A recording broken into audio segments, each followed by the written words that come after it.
खरात प्रकरणामध्ये पहिल्या दिवसापासूनची माझी भूमिका ठाम आणि स्पष्टपणाची होती। खरातच्या कोणत्याही आर्थिक व्यवहाराशी, जमिनीमधल्या पार्टनरशिपशी दुरान्वये माझा संबंध नव्हता। मी कधी कोणत्या महिलेला खरातकडे घेऊन गेले नाही, ना माझा आक्षेपार्ह फोटो व्हिडिओ होता। पण तरीसुद्धा गेले 1.5-2 महिने अतिशय अश्लील अश्लाघ्य भाषेमध्ये विधानं करत, कोणताही पुरावा नसताना माझ्यावर माझ्या कुटुंबियांवरती केलेले आरोप हे अतिशय वेदनादायक होते। आणि म्हणून आता ही माझी लढाई कायद्याच्या चौकटीतून आहे। इतरांप्रमाणे माझ्या कुटुंबियांनी खरातला गुरु मानलं होतं आणि म्हणून जो पाद्यपूजेचा व्हिडिओ होता तो अतिशय जुना व्हिडिओ होता। त्यावेळेस मी आयोगाचे अध्यक्षही नव्हते, पण तरीसुद्धा खरात प्रकरणाचा तपास हा पारदर्शकपणे व्हावा यासाठी मी राज्य महिला आयोगाच्या अध्यक्षपदाचा आणि प्रदेशाध्यक्षपदाच्या अशा दोन्ही पदांचा राजीनामा दिला।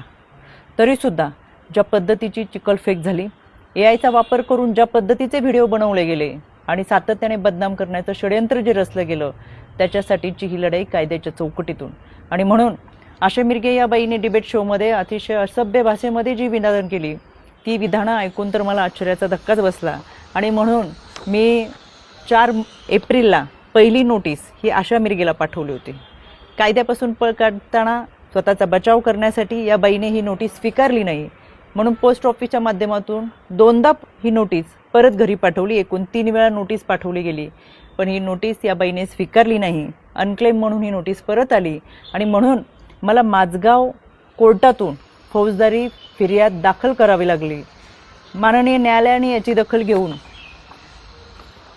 आशा मिरगेला 2 जुलै 2026 रोजी सकाळी 11 वाजता कोर्टात हजर राहण्याची ऑर्डर काढलेली आहे।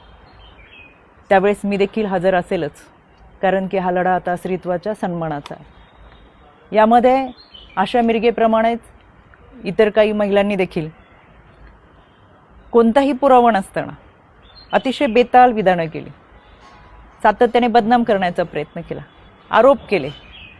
कोणताही पुरावा त्या सादर करू शकला नाही। त्या सगळ्यांना 2 दिवसापूर्वी दिल्ली हायकोर्टातून नोटिसा पाठवलेल्या आहेत। दिल्ली हायकोर्टातसुद्धा मी उपस्थित राहणार आहे। हा लढा स्त्रीत्वाच्या सन्मानाचा, इथून पुढे कोणत्याही महिलेच्या चारित्र्यावरती शिंतोडे उडवले जाऊ नयेत यासाठी हा लढा आहे।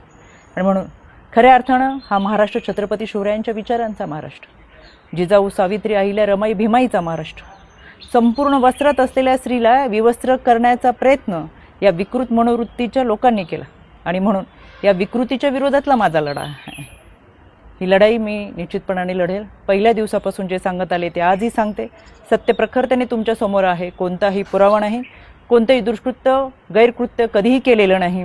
इतरांप्रमाणे आम्ही हे आध्यात्मिक गुरु खरातला मानलं होतं, याच्या पलीकडे आमची कोणतीही भूमिका नव्हती। आणि म्हणून हा लढा मी कायद्याच्या चौकटीतून लढते। 2 जुलै सकाळी 11 वाजता आशा मिरगे हाजीर हो, मी स्वतः माझगाव कोर्टात असेल।